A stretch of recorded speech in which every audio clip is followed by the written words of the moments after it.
So last week, I know that we did an evaluation for Johnny. I gave you a lot of information to think about, and we did end up diagnosing him with a mild language disorder. So I just wanted to follow up with you on that and see how you were feeling, or if you had any questions or concerns that you needed to talk to me about.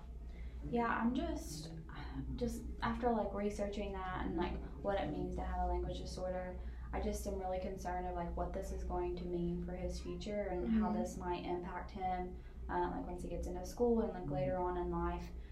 Because ultimately I want like a normal life for him and what other kids his age are experiencing. I want the same thing for him. So I'm just really concerned about that, what this is going to mean for the future.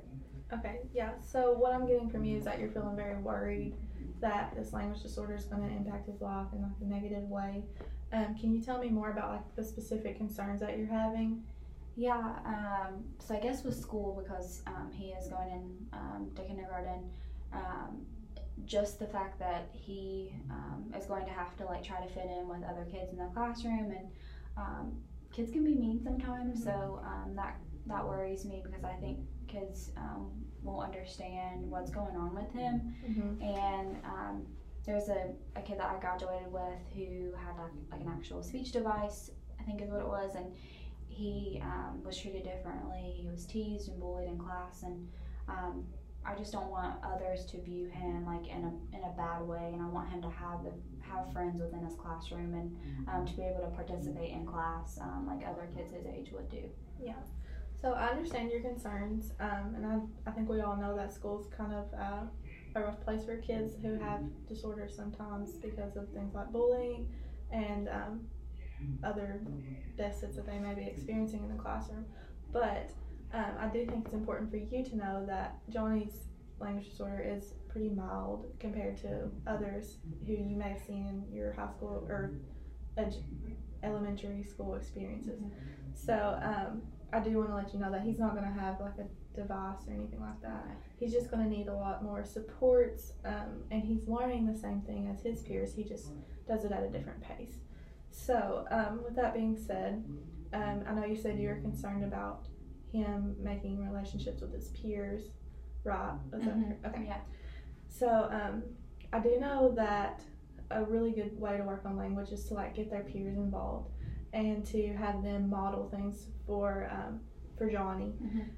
So I think a good thing for Johnny would be for me to go into his classroom and kind of like sit down with all of the children so they all get to know me. And like going to speech won't be such a odd thing for them to see.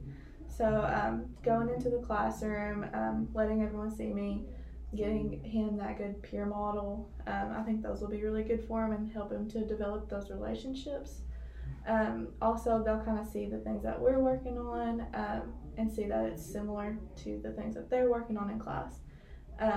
And I think that'll take kind of some of the stigma away. Okay. So how do you feel about that? I think that sounds good. Like that's like a huge relief.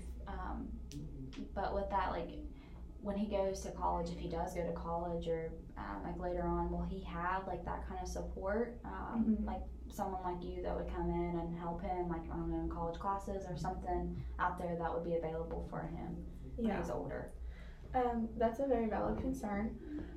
So when a child goes, or when they transition to college, that is a very big change. We will have to work on like self-advocacy in speech. So he needs to be able to seek out services and the help that he needs, like he will one day in college.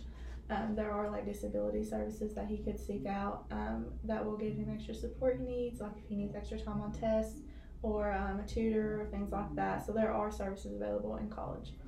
I do think it's important for us to kind of stay in the here and now, to focus on the goals that he has at this moment, because by reaching these smaller goals we can start to close the gap between him and his peers, and maybe by the time he goes to college, it'll be so small that we won't have to worry about as many deficits as he has now. We may be able to close that gap. So I think it is important to just kind of focus on the small goals first and don't get ahead of ourselves and start thinking about college and later on in life. So okay. Um, That helps. do you have any other concerns that you would like to talk about? Not right now, but I do feel like if something comes up, like you are like a resource for us, and I feel like this is something that with your help and your support, I think we can work towards getting like a normal life for him or a normal for him kind of thing. And I definitely feel better about it. So thank you. You're welcome. So just to quickly like summarize things, I know you said that you're really concerned about like his peers, and we kind of developed a plan for me to go in and kind of help him foster those relationships. You also said you were concerned about like later on in life, college, other goals that you have for him, and we kind of talked about that and how we're going to address that through doing these little goals first and then working towards our larger goals. So with that, if you don't have any more questions, I think Johnny's in a really good place to make a lot of progress. So yeah. Do you feel better? I do. Okay. I feel much better. Thank you.